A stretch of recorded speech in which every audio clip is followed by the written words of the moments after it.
So, good evening, friends. We start our program now, the 27th webinar lecture today.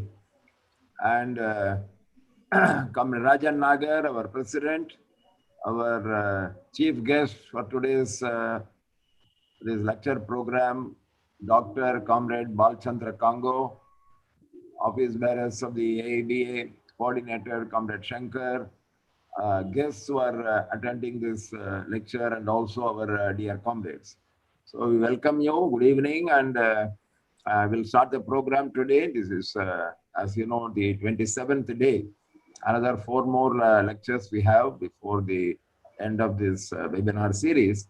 And we are lucky today we have Dr. Kango with us. He is one of the old-time friends of the All India Bank Employees Association, very intimately connected with our movement, intellectual thinker, very progressive leader, very eminent trade unionist, and also a political leader.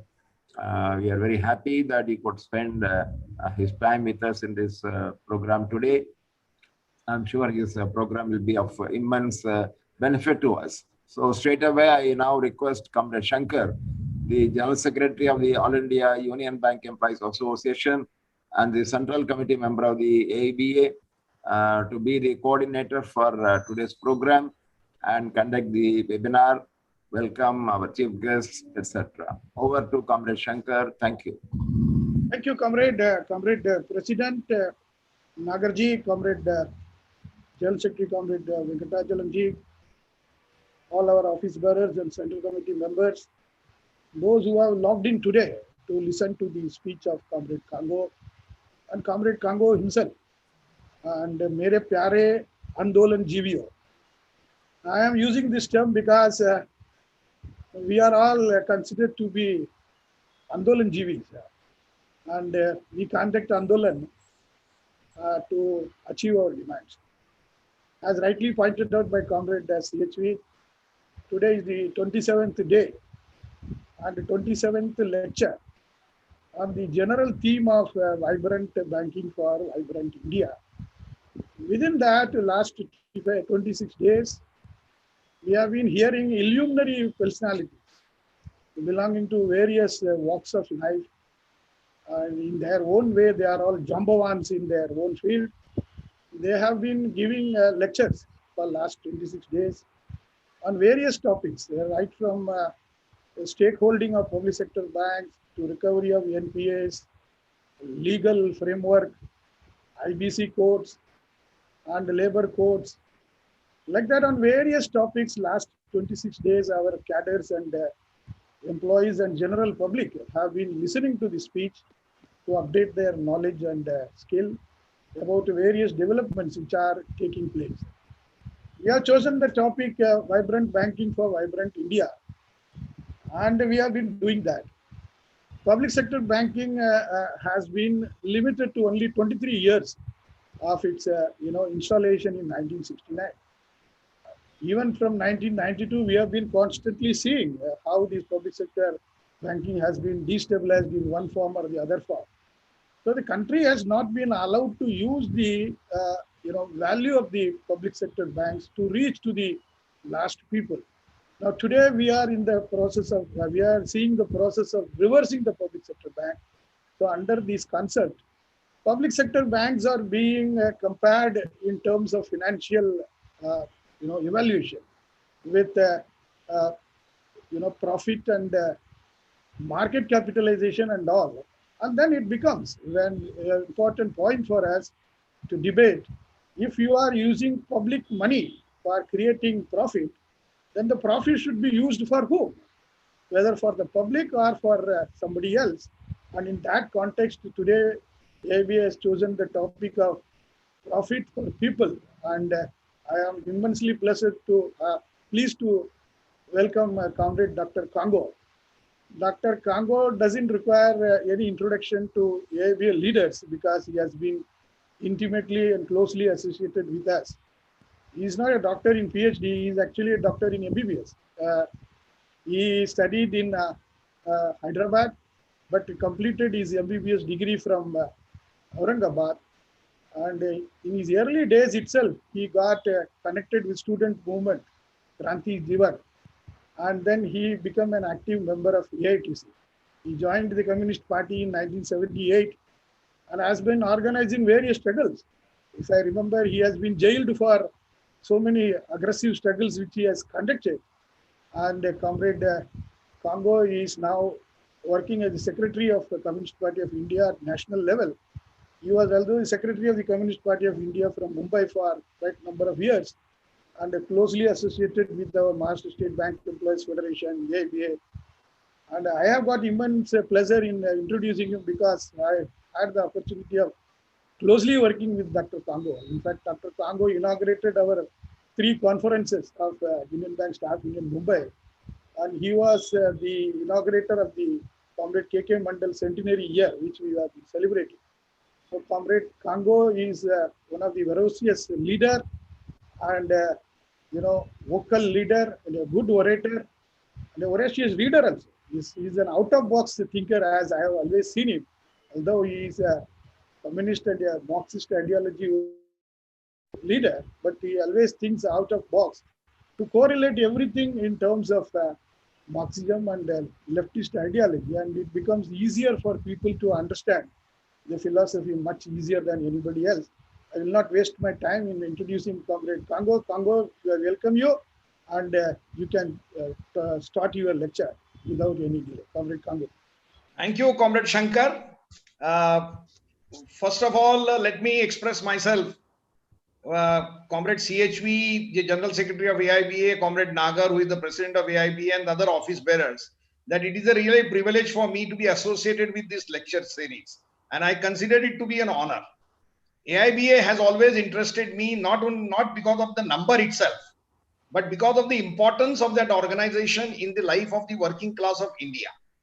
AIBA, particularly in the critical phase, when the new globalization took place, LPG took place, valiantly fought together and guided the other organizations by bringing together all sections of the bank employees under United Forum of Bank Employees.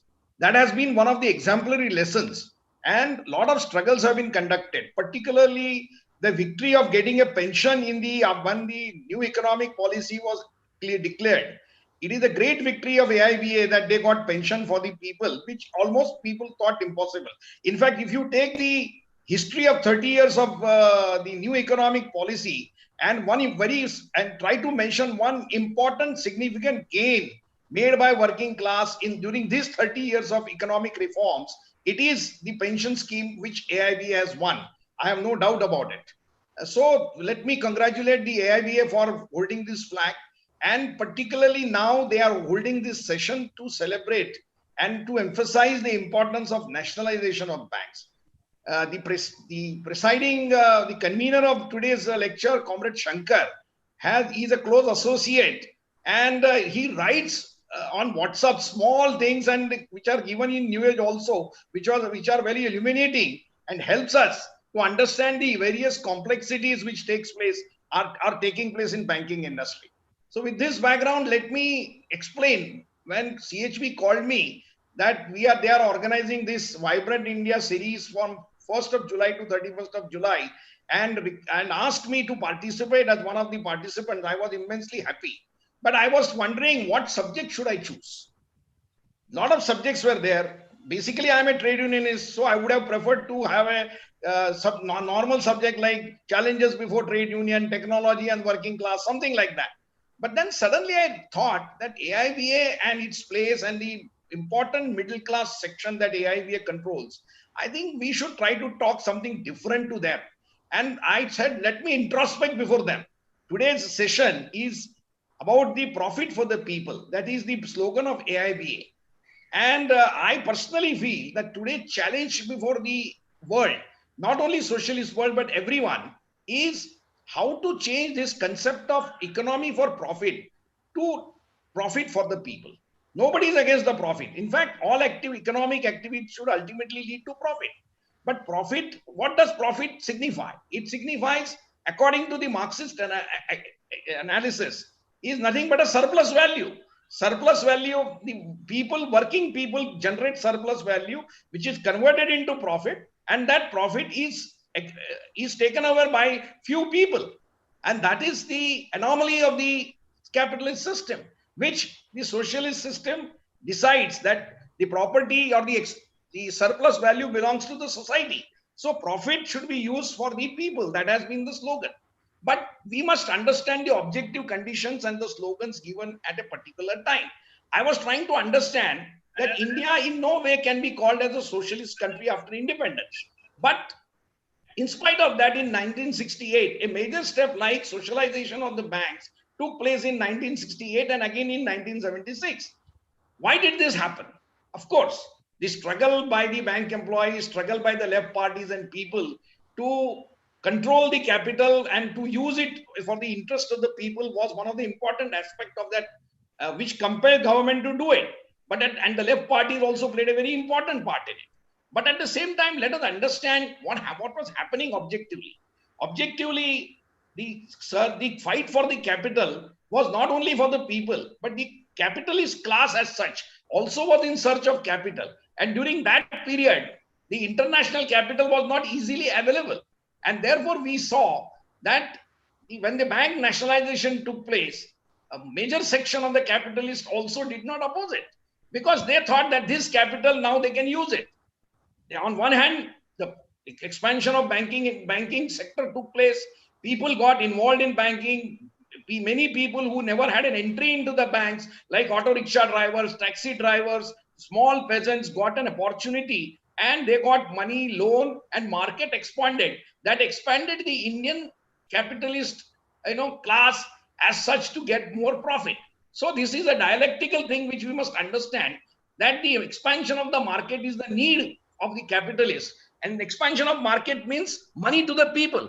And that is precisely what is not happening today during this crisis of Corona, when even the Confederation of Indian Industries is saying that government should give money to the people.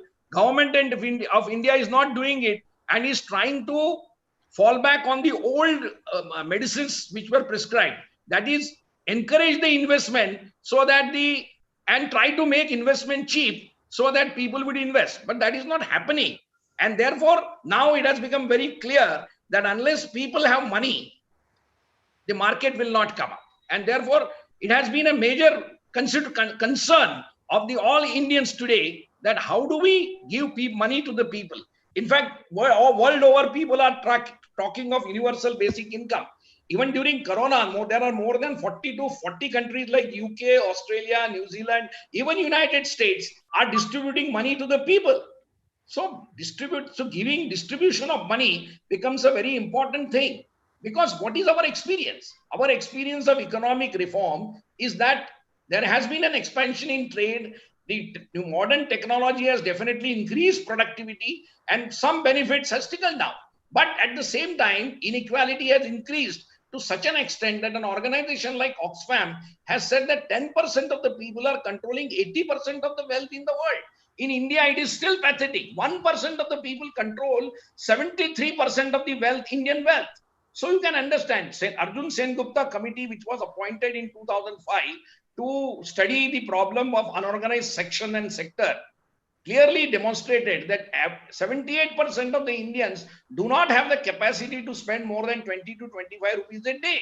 So that can show the limitations of the Indian market and the consumption by the Indian people. And that is reflected in poor human indexes that we see. Our government talks that they would like to make India a third economy by having 5 trillion economy and something like that. And they try to give us the big GDP numbers and figures. But on all indices, right from child death to women's health, India is falling down rapidly in amongst the world countries. And this is very pathetic. This has to change. And why this happens? This happens because there is the economy does not work for people. It works only for profit. And this is something which has been a concern not only of the socialist people, but people who are concerned about the welfare of the people. Even in many economists in the Western countries today are talking and trying to develop concepts which will compel economy to be people oriented. And this is a major challenge. How do I see it? I see it in one way. During the last century, there was a Cold War.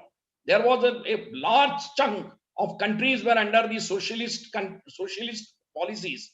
And there was a Cold War. And therefore, at that time, the world was divided into not only physically, but ideologically was divided into left and right. And left stood for socialism, and the right, many of the right countries stood against socialism. That is for the consolidation of private property and expansion of private property. But now look what has happened after 1991, when the existing socialism was collapsed. People thought that it is the victory of the private capital and the private economy. But that has not happened. There has been unrest of the people.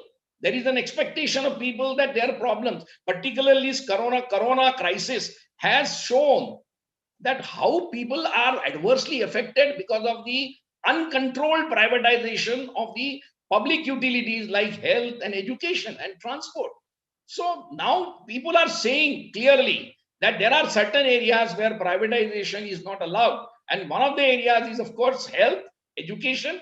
And now we are saying even the finance also is a very important thing. Because what has happened?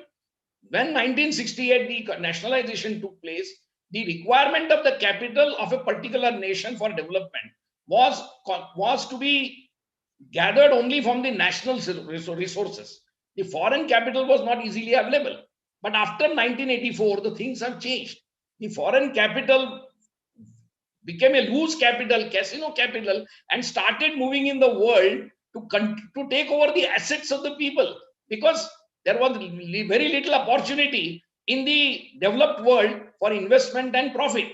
And therefore, it became loose and started moving around, and all over the world, the concept of Washington Consensus, which is called a structural adjustment program, started taking the grip of the ruling class. And they were told that if you want to develop the economy, you should be export oriented. And for export oriented, you need technology, and for technology, which was under the control of the corporates and private enterprises, we must welcome them.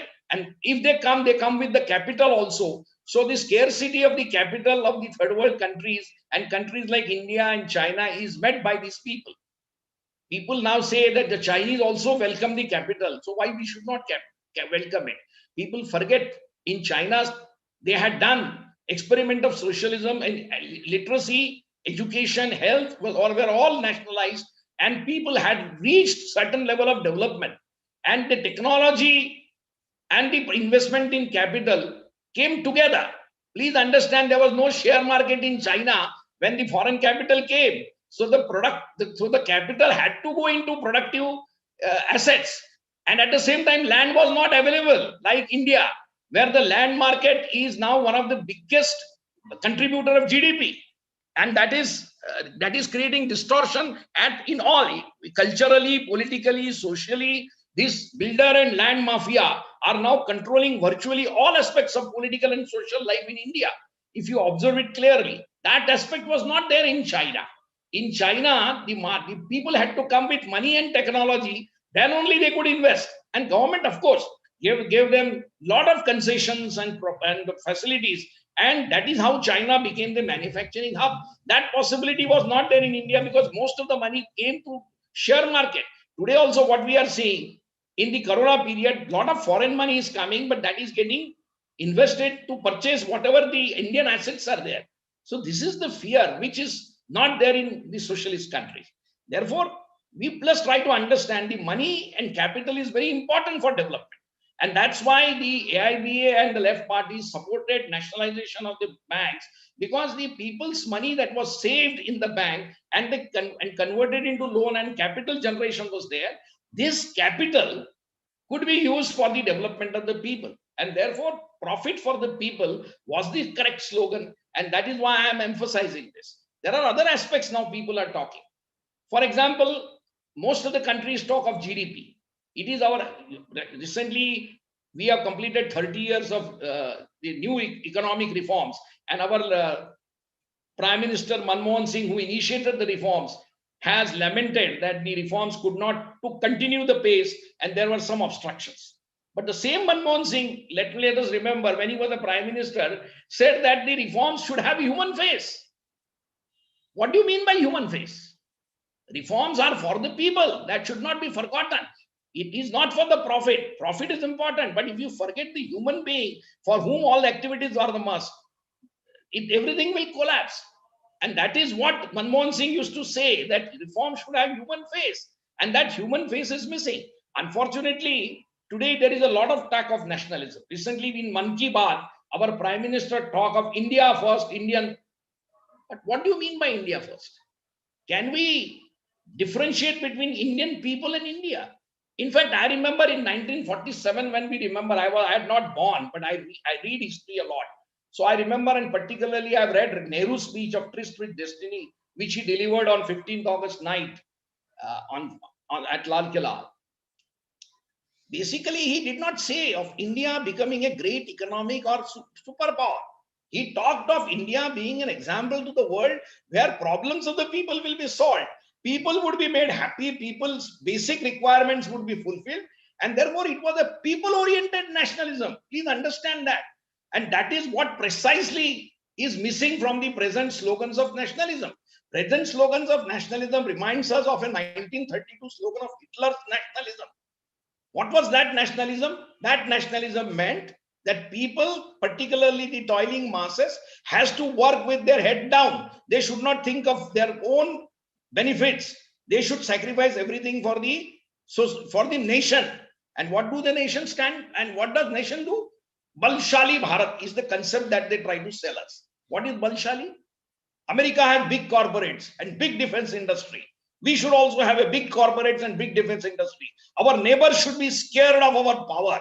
They should respect us because we are a big nation. We are a strong nation. Therefore, we should become a third economy. As everybody is scared of American military power, people should be scared for us. This is the Balshali Bharat. But where does that leave Indian people? In fact, the tragic thing which happened during demonetization, when number of people had to stand in queue in the bank to change their notes. I remember AIBA people came forward in many branches to provide water, shades to these people who were standing in the queue for hours together. 153 people died. There was complaint. There was very much halla gulla in the parliament, also in the paper, that government is neglecting the plight of the poor people. We did not see any rich corporate standing in the line to change the notes. But the poor man had to stand and had to die. What was he told? He was told, look at the soldier who is standing in Himalaya for 3 hours or 4 hours or 5 hours. He does not complain. He serves the nation. So you should also not complain and stand in the line, because this step has been taken in the interest of the nation. What has happened after that step? Any issue? Has black money come down? Has the Swiss bank money come down? Has the terrorism come down? Has the cash inflow come down? Nothing has happened. People do not talk about the facts. People have not been helped. Therefore, I'm reminded of Mahatma Ji. Mahatma Ji was once asked, how do you judge whether a particular economic policy is good or bad? He gave a simple test. What did he say? He said that I would like to know the impact of that particular policy on the lowest rung of the people of the Indian society. If that is beneficiary, then your policy is good. And if that is not beneficiary, your policy is not good. A simple criteria of people-oriented economy. A simple criteria of what AIBA stands for. Profit for the people, money for the people, capital for the people, economic activity for the people. Unfortunately, this concept has been missing from the economic policies of all over the world. There has been an emphasis on trickling down theory. That is, if the growth increases, and naturally people will be benefited because of the trickle down that takes place. That unfortunately is not happening the way in which people want. There are other issues which are also very important, like the environmental issue today. Environmental issue and sustainability of the development. So development, everybody wants it. But if that development is going to be at the cost of the environment and ultimately at the cost of existence of human civilization, does that have any meaning? Nobody says that growth should not be there, but growth for what? Not for destruction, not for profit, not for only profit, people's interest. And therefore, there has been a group of economists who have been constantly saying that our pursuance constantly for the rapid growth or higher GDP is detrimental to the interest of the human civilization. Therefore, we need reorientation. And what that reorientation should be? It should be in a particular society, what are the issues, what are the basic needs of the people, and are we in a position to satisfy them? If we are able to satisfy them, then that is a good economic policy. This has been the discussions there. I remember in 1998, after 1995, the world, when WTO was formed, there was this discussion which emerged from Bangladesh and Pakistan about the Human Development Index. Now there are two indexes which are being talked recently, that is Human Development Index and Human Happiness Index. Human Happiness Index has come from, of course, a small country like Bhutan, where people may not have everything of what is defined as consumer is good, but at the same time, people in general are very happy. So happiness index is there. We may not consider that, but what about the Human Development Index, which considers issues like availability of water, availability of housing, availability of the health facilities, availability of education, the plight of women and women's equality and women empowerment. All these issues are very important and dear to our heart. So these are the issues which are necessary to be discussed, and economy should be oriented for people. We may have less GDP. Importance is not number of GDP, but how that growth is spread among the people is of vital consideration. And therefore, concept of profit for the people, I think, is one of the most important and a major thing for which we all have to come together and fight. As a trade unionist, I have come across certain aspects of the development. We are very proud that as a trade unionist we are completing 100 years. We have completed 100 years of our existence. AITUC was formed on 31st of October 1920. Today we are in 21. That is 101 years of the trade union movement. And during this long trade union movement, we have had number of struggles and number of participation in freedom struggle, participation for passing of many social acts like Provident Fund, ESIC Act, Workmen Compensation Act, Gratuity Act, and Bonus Act, and number of acts which we can define and say that we have earned that. So we should be proud about it. But at the same time, as a trade unionist, I ask myself a question. What was the aim with which we started forming trade union? Our concept was the working class would through its organization influence the state power. In fact, there was a time when we not only talk of influencing, we talk of taking over the world, but state power. Has it happened? And that is precisely the question today. What has happened after nationalization? We definitely claim and give a lot of our experiences. We share how the banking industry has gone to the rural areas, how the branches have expanded, how the small sections of the people have been helped. But in spite of that, what is the talk today about the banking industry? It is about the non-refundable loans that are there. It is about the banking code, bankruptcy code. So what does it indicate? It indicates that the crony capitalism has, and the capitalists have misused the people's money. How could they misuse the people's money? It is precisely by controlling the state power. And that is precisely the area which we have neglected through our struggles.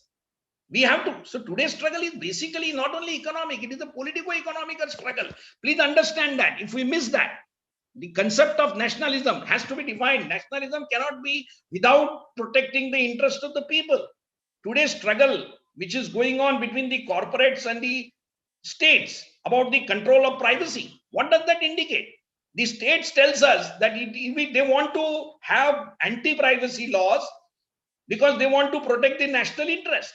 And the big corporates are telling us that they want to have control over the laws and they want opposing the state laws because it encroaches on the privacy of the people. As if both of them are interested in individuals. They are not. They are interested in their profit. So this conflict, we have to understand. Today's state power has been hijacked. State has two aspects to its power. One is the welfare aspects. In 1930, when the general crisis of economy took place, their welfare economics started taking place because there was the Soviet Union, which was guaranteeing 100% employment. And it did not have the impact of general crisis of capitalism. In 1917, because of the Soviet Revolution, and then after which inspired number of trade union struggles, people everywhere in all countries, there were trade union struggles and capitalists were under pressure of the trade union struggles. And the example of 1929 general crisis, which told them that unless people have money, markets will not come up and capitalism will not survive. The concept of welfare economics took place. So the objective condition was there, ideological struggle was there, and at the same time, ground struggle was also there. So struggle is very important. Ideological as well as ground struggle is very important. And when objective conditions are maturing, these struggles will have fruitful effect on the impact of the people. I think that time has come. Today, what we are seeing, that the repressive aspect of the state, welfare aspect of the state has been suppressed. In fact, if you ask me in gist, what is the new economic policy? What is new about the economic policy? The economic policy of today is nothing but a withdrawal of the state from welfare activities and increasing the repressive activities of the state. It is the police, CBI, enforcement director, taking away the credibility of judiciary, independence of the election commission, and independence of CBI. Everything is getting compromised. The state is encroaching upon all its democratic institutions in a big way. That is why we call this is a fascist government. The concept of Balachandra Bharat is nothing but a fascist concept. It has been in existence since 1925. In 1925, this organization RSS was formed, and which gave this slogan of Balachandra Bharat, which meant not the beneficiary, which does not talk about the empowerment of the people, does not talk of empowerment of gender equality, does not talk of social justice. It only talks of big corporates and the powerful military and powerful police. And therefore, we see that today, in the name of nationalism and cultural nationalism, what is being sold to us is is the dreams of Balshali Bharat, which have to be opposed. That doesn't make us anti-national. We have been nationalists. The people who did not participate in national struggle did not teach us what is nationalism. We have a very proud history of being a participants of the national struggle. But national struggle for what? Today we talk of having the constitution. The principles in constitution imbibed in directive principles are of secularism, of social justice, equality, and socialism. These are not introduced because some people like the idea. It is because they have emerged through the struggle of the people. As people started participating in freedom struggle under the leadership of various parties, this concept has emerged. People have participated with certain expectations from the freedom struggle. And that is what Pandit Jawaharlal Nehru articulated when he gave a speech of tryst with destiny. And that is what is being articulated in our constitution. So therefore we say, save the constitution. What means what? Save the dream of our freedom struggle, which were people-oriented freedom struggle. We got freedom from the Britishers not to have rule of our Balshali Bharat, but we wanted really Balshali Bharatiya. That is what I would say. A average individual Indian should become strong. That is our concept. And therefore nowadays economists from the right and left today are talking about how to save democracy from capitalism. The concept of democracy itself is undergoing a lot of changes. Democracy is under threat. It was under threat in Trump regime. Though Trump has lost, let us remember that he got more than 1 crore votes. In a country like America, where let me say that it is not proper on my part to clown, but he had a clownish ideas which are supported by the people. In countries like Turkestan, in countries like Philippines, in countries like Hungary, Ethiopia, everywhere you see that in the name of reforms and in the name of stability, in the name of fighting the terrorism, the repressive power of the government and institutions is being made more powerful to take away the fundamental rights of the citizen. And that makes economy more and more oriented towards a few concerns, few corporates that would be benefited. There is an internal struggle going on between foreign capital and Indian corporates. But there was a time when we used to say that Indian capital. Now I wonder where there is anything like Indian capital. I mean, it's very necessary to understand these concepts. Concepts are undergoing change. In 1964, we used to talk of national bourgeoisie. We used to talk of national capital. Now, anywhere in the world, is the national capital in existence? When government itself is giving figures after figures and praising themselves for having got successfully foreign capital, what does it mean? The present big schemes that are coming. In fact, one should read books like Economic Hitman, which clearly demonstrates that how big corporates and big schemes are being floated with the help of foreign money, which is the biggest form of corruption. Today, we have very big schemes like bullet train, 68,000 crore, metro schemes in all cities. Whether they need it or not, we do not know. But thousands and thousands of crores or rupees are coming. There is an expansion of coastal road. A pathetic thing that 10 lakh trees are being destroyed in a place like Madhya Pradesh to have diamond mines. Now, whether diamond mines are important in fighting against the environmental danger or 10 lakh trees, the society has to decide. And the society will decide in favor of trees. But that is not what is being done. The state power hijacks the right of the people to express themselves. This is what happens. Therefore, when we talk of profit for the people, it is not only an economic concept, it is a concept of redoing all human activities, of analyzing all human activities on the standpoint of the people involved. And by people, I mean majority of the people who are toiling masses, who are working masses, who are working day and night. They may be small entrepreneurs, they may be farmers. Today, we have a very peculiar situation that in the border of Delhi, the farmers are sitting for more than 8 months. Thousands of farmers are sitting. Why are they sitting? They are precisely they are fighting against the taking over of their assets by the corporates for profit. Even food is being taken over for the profit. Is this should we allow this? The farmers are fighting to protect their land and their right to own that land and to whatever they want to produce, and at the same time demanding from the government that government should give them proper remuneration for their foodstuffs. That is what Swaminathan Commission talks about. And that is why they are fighting. Therefore, AIBA and other working class organizations are supporting them. And they are very right in supporting them. People ask me, are you against development? If you are not against development, then why are you opposing big corporates? It is not a question of big or small corporates. It is a question of corporates work basically for the interest of profit. They are dominated by the concept of utilizing all the money available to them, all the capital available to them to give profits. And for that profit, they may do anything. Sometimes they loot the capital also. That many examples are there. I would not like to go down to that level to say how the private people are using public money for their profit, which is a fact. But I don't want to go into that socialist and capitalist debate, which we have been doing and which we need to do. I'm not against that debate, but that is not my point is that capital belongs to the people, and that is being used for the people is the question. This is what we should ask. And if it is not done, then we should stand up and say, this is wrong. This cannot be allowed. This should not happen in our country. That is precisely the point.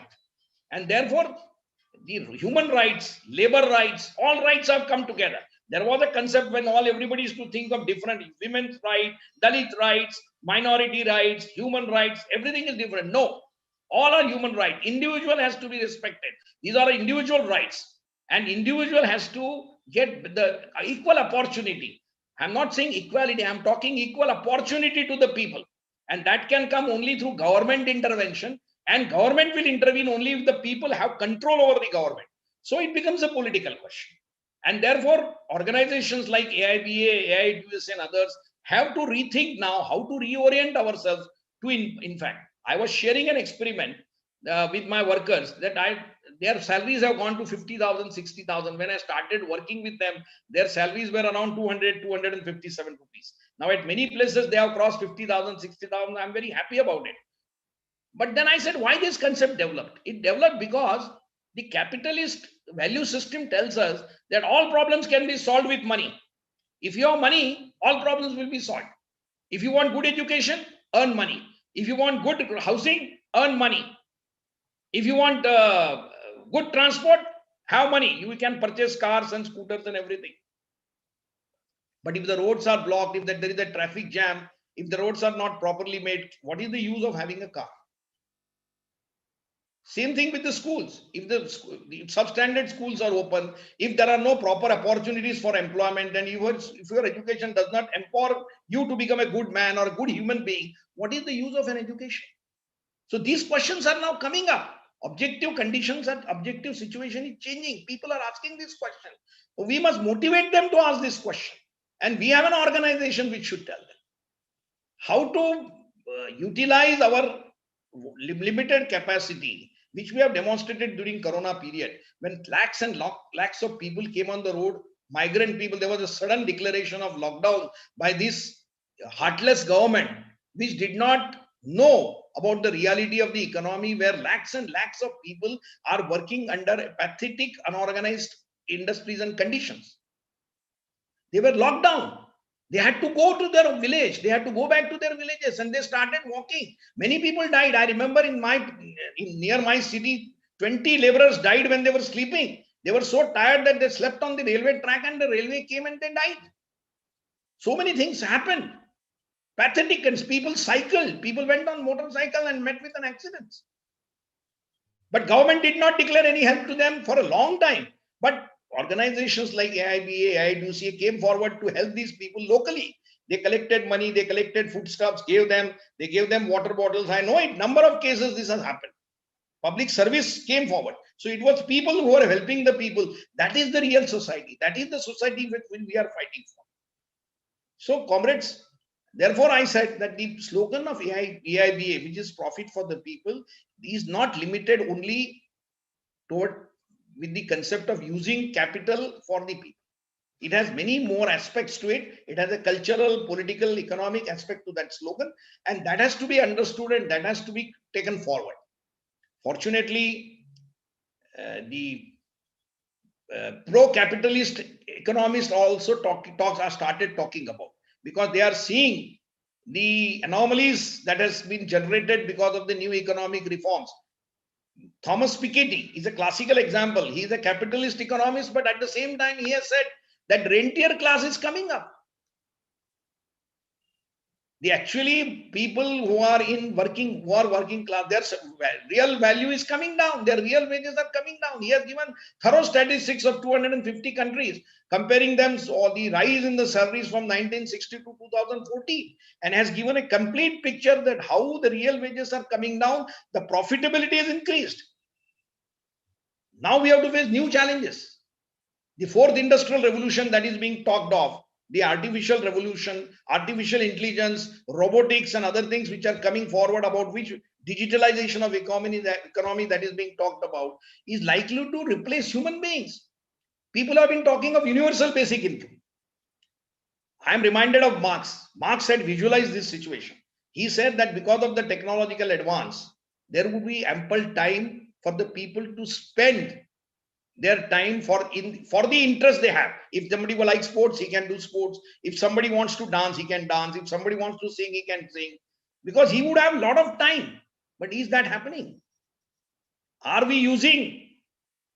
We fought once trade unions very valiantly. In fact, the greatest achievement of trade union was 8 hours working day, which we got, and for which we celebrate 1st May as the working class day, to remind us that that was an achievement, that we brought 8 hours working day and liberated human beings from the yoke of working for 14 hours or 15 hours. But our tragedy is that the trade union got involved only in the 8 hours of working activities, and we left at 16 hours, which we earned for the working class, for the capitalist value system to be inculcated. The hegemony of the capitalist value system was imbibed on these people through media, through culture, through TV, television, and through books and everything during this leisure hour. We have to have a program. How do we intervene in this process of value generation and value creations? We need to have some kind of a program. Unless we have that alternative, how do we create an hegemony of the people's ideas or people's orientation, or socialism as we call it? So it becomes a cultural struggle also. So trade unions should try to work and think out of the box. As Comrade Shankar had said, it is not only out of box, it is the need of the hour. Comrade, unless we consider human life in all its aspects and involve our trade union in all its aspects, it would be very difficult. For example, today the trade union is working with the industrial area. My biggest concern is when we have a negotiation and celebrate for having got 10,000, 15,000 rupees rise, I am always reminded of the contract labor which is increasing in that company, who do not get that rise. There were incidences in certain areas, in certain companies. I don't want to mention them, when the contract labor came together and hammered the trade union leaders and the trade union activists working for the permanent workers. So there is a conflict between the permanent worker and the contract workers, because the contract workers feel they don't get more than 15,000 rupees. Meager 8,000, 10,000 rupees are there. And very cleverly, the caste system also is being used by the capitalists to have a differentiation among the workers. So we need to understand that the caste struggle, class struggles, everything is a part of our cultural struggle and the struggle for establishing the dignity of an individual and for creating a society of equal opportunity. And therefore, let me conclude by saying that the concept of profit for people of AIBA is not an economic concept. It is a concept which has evolved out of the experience of the trade unions and understanding of the Marxist analysis or the socialist analysis of the leaders of the society. And we have proceeded that. We have a number of achievements to that. The things may sometimes go against us. Today, we are under severe attack, particularly working class are severe attack. The nationalization is under attack. Trade unions are under attack. These organized farmers are under attack. Big corporates are trying to take over the life of the people.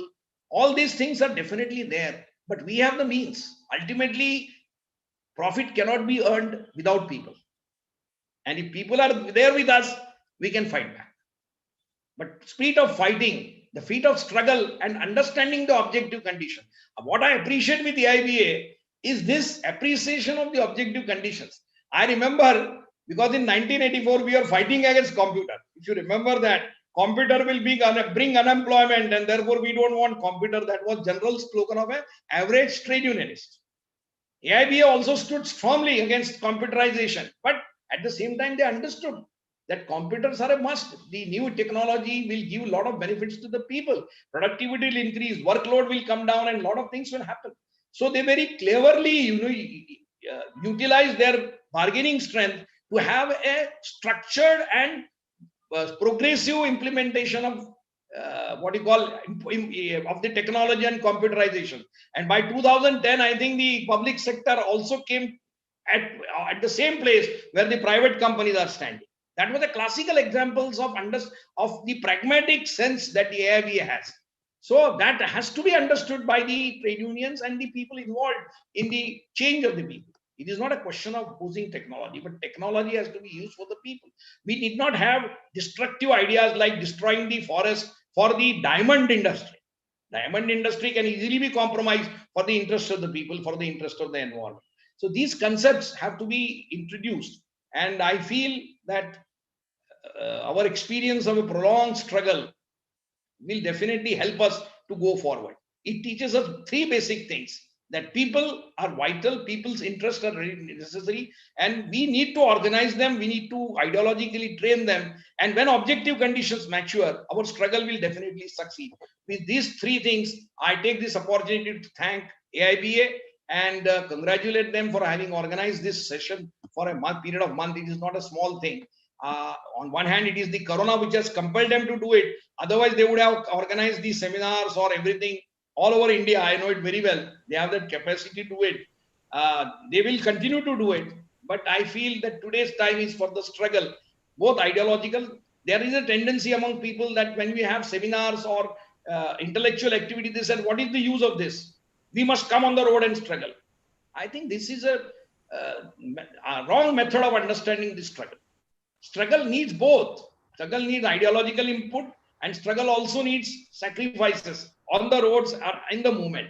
So I would end with this. There was a time when the trade union was to give. Trade union gave a lot of things to the people, to the members. Now there is a time when the trade unions are asking members to come forward to sacrifice not only for the organization, but for the people and the society at large, which is the concept and which is the aim of the trade unions. So thank you very much. Jai Hind, Lal Salam. Thank you, Dr. Kango. It was a pleasure hearing you because this topic is very dear to AIBA. As you said, people's money for people's welfare, not for private loot. That's what we campaign. So it was a very nice thing to hear from you, elaborating the aspects, what we mean by profit and for whom, and many other things. And you also spoke very nice about the All India Bank Employees Association, because you have seen us from quarters. It is our endeavor that when we have these 75 years of AIBA behind us, next 25 years, a new AIBA, which will befit the emerging challenges to be met. That's what we are trying. We will continue to be looking to you and people like you to be of giving us input, etc. So thank you very much. Now, Comrade Shankar, kindly give the vote of thanks. Comrade Kango, as usual, your lecture has given us a lot of inputs to strengthen our commitment to fight against the privatization of public sector banks. As you rightly said, profit means a surplus of earnings over the expenditure. Now the question comes after listening to you is whether earnings have been made without any exploitation. Our expenditure has been done also without any exploitation. Both these points are coming out of your lecture also. From AIBA, we have been opposing the policy of nationalization of losses and privatization of profits. And we are also demanding that any balance sheet of the public sector bank, or for that matter, the corporate, has to be read on triple bottom line principle. That is the results of the company in terms of socio-economic and people's impact.